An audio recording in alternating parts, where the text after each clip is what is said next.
Hello everyone, welcome back to new video. तो दोस्तों, आज हम एक और टॉपिक कवर करने वाले हैं और जो ये टॉपिक रहेगा ये है सर्वनाम और उसके भेद के बारे में हम आज अच्छे से जान लेंगे और आपका एक और टॉपिक आज अच्छे से कवर हो जाएगा।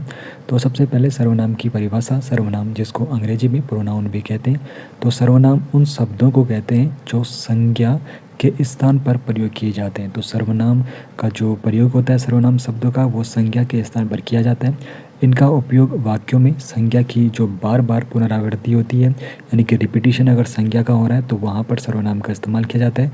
संज्ञा के पुनरावृत्ति यानी कि रिपीटेशन को रोकने और भाषा को अधिक संक्षिप्त और सुंदर बनाने के लिए सर्वनाम का प्रयोग किया जाता है। उदाहरण के जरिए आपको बताऊं तो यहाँ पर उदाहरण है, राम खेल रहा है। राम बहुत अच्छा खिलाड़ी है। तो यहाँ पर राम जो यहाँ पर नाम है इसकी पुनरावृत्ति हुई है और इसी को रोकने के लिए हम यहाँ पे सर्वनाम का इस्तेमाल करेंगे। तो इसके बजाय हम कह सकते हैं कि राम खेल रहा है और वह बहुत अच्छा खिलाड़ी है। तो वह यहाँ पर हमने जो इस्तेमाल किया है वो ये एक सर्वनाम है। तो आगे बढ़ने से पहले आपको कहना चाहूँगा, अगर आप लोग फाइनेंशियली सपोर्ट करना चाहते हो तो आप लोग इस QR कोड को स्कैन करके हमें फाइनेंशियली सपोर्ट दे सकते हो। अब आगे बात करते हैं सर्वनाम के भेद के बारे में। तो यानी कि जो प्रोनाउन है तो उसके 6 भेद हैं। देखो, संज्ञा के आप लोगों ने 5 भेद पढ़े थे और सर्वनाम के 6 भेद हम लोग पढ़ेंगे। तो सर्वनाम के 6 के 6 भेद के बारे में अच्छे से जानेंगे। सबसे पहले जो सर्वनाम है वो पुरुषवाचक सर्वनाम है। तो पुरुषवाचक सर्वनाम की जो परिभाषा है, जो सर्वनाम वक्ता यानी कि बोलने वाला और श्रोता यानी कि सुनने वाला या किसी तीसरे व्यक्ति जिसके बारे में बात की जा रही है ये उसके लिए प्रयोग किया जाता है, उन्हें पुरुषवाचक सर्वनाम कहते हैं। तो जो सर्वनाम वक्ता, श्रोता या फिर किसी तीसरे व्यक्ति जिसके बारे में बात की जा रही है उनके लिए यहाँ पे प्रयोग किया जाता है, उन्हें पुरुषवाचक सर्वनाम कहते हैं। और जो पुरुषवाचक सर्वनाम है ये 3 प्रकार का होता है। पहला है उत्तम पुरुष यानी कि फर्स्ट पर्सन जिसको कहते हैं। बोलने वाला व्यक्ति अपने लिए प्रयोग करता है, जैसे मैं, मेरा, मुझे, हम, हमारा, हमें। तो यह होगा उत्तम पुरुष यानी कि फर्स्ट पर्सन। दूसरा होता है मध्यम पुरुष यानी कि सेकंड पर्सन। सुनने वाले व्यक्ति के लिए प्रयोग होता है, जैसे तू, तेरा, तुझे, तुम, तुम्हारा, तुम्हें, आप, आपका, आपको। ये मध्यम पुरुष के यहाँ पर उदाहरण है। और जो तीसरा है अन्य पुरुष यानी कि थर्ड पर्सन, जिसके बारे में बात की जा रही हो उसके लिए ये प्रयोग किया जाता है, जैसे वह, उसका, उसे, वे, उनका, उन्हें। तो ये थर्ड पुरुष के यहाँ पर उदाहरण है। तो आप लोगों ने देखा पुरुषवाचक सर्वनाम के यहाँ पे 3 टाइप है, एक का फर्स्ट पर्सन, सेकंड पर्सन और थर्ड पर्सन। अब हम बात करेंगे निश्चयवाचक सर्वनाम के बारे में। तो जो सर्वनाम किसी निश्चित व्यक्ति, वस्तु या फिर स्थान का बोध कराता है उसे निश्चयवाचक सर्वनाम कहते हैं।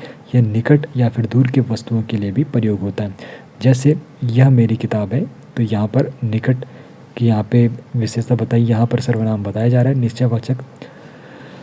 तो जैसे यहाँ पे और उदाहरण है, वह राम का घर है।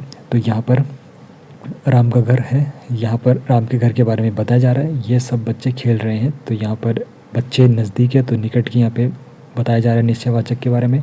वे सब लड़के जा रहे हैं तो यहाँ पर दूर के बारे में बताया जा रहा है। तो यहाँ पर निश्चयवाचक, यहाँ पर जो परिभाषा मैंने आपको बताई थी, जो सर्वनाम किसी निश्चित व्यक्ति, वस्तु या फिर स्थान का बोध कराते हैं उन्हें निश्चयवाचक सर्वनाम कहते हैं और ये निकट या फिर दूर की वस्तुओं के लिए प्रयोग किया जाता है। और यहाँ पर जो तीसरा सर्वनाम है वो है अनिश्चयवाचक सर्वनाम। जो सर्वनाम किसी निश्चित व्यक्ति या फिर वस्तु का बोध नहीं कराते उन्हें अनिश्चयवाचक सर्वनाम कहते हैं।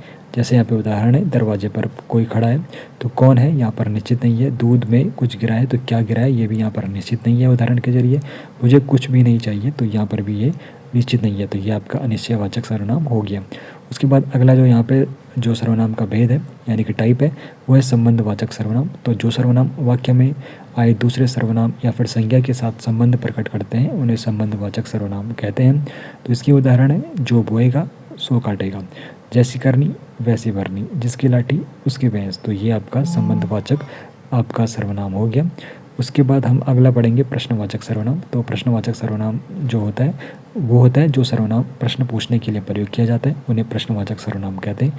जैसे उदाहरण के जरिए आपको बताओ, तुम क्या कर रहे हो। तो यहाँ पे प्रश्न पूछा जा रहा है तो प्रश्नवाचक सर्वनाम है। वहाँ कौन आया है, तो ये भी प्रश्नवाचक सर्वनाम का उदाहरण है। तुम्हें किससे मिलना है, तो ये भी प्रश्नवाचक सर्वनाम का उदाहरण है। और छठा जो यहाँ पे भेद है सर्वनाम का, तो वो है निजवाचक सर्वनाम। तो जो सर्वनाम कर्ता के साथ अपनेपन या फिर निजता का बोध कराते हैं, अर्थात जो सब्जेक्ट है यानी कि कर्ता द्वारा किए गए कार्य का प्रभाव स्वयं कर्ता पर पड़ता है तो उन्हें निजवाचक सर्वनाम कहते हैं। जैसे मैं अपना काम स्वयं करूँगा, वह आप ही चला जाएगा या फिर अपने आप ही चले जाएगा, तुम खुद ही देख लो। तो यहाँ पर क्या हो रहा है कि सर्वनाम कर्ता के साथ अपनेपन या फिर निजता का बोध कराते हैं। तो ये आपके 6 प्रकार के भेद हो गए। निजवाचक सर्वनाम आप लोगों ने देख लिया, प्रश्नवाचक देख लिया, संबंधवाचक देख लिया, अनिश्चयवाचक, निश्चयवाचक और पुरुषवाचक सर्वनाम आप लोगों ने अच्छे से देख लिया और सर्वनाम का टॉपिक भी आप लोगों का क्लियर हो गया होगा।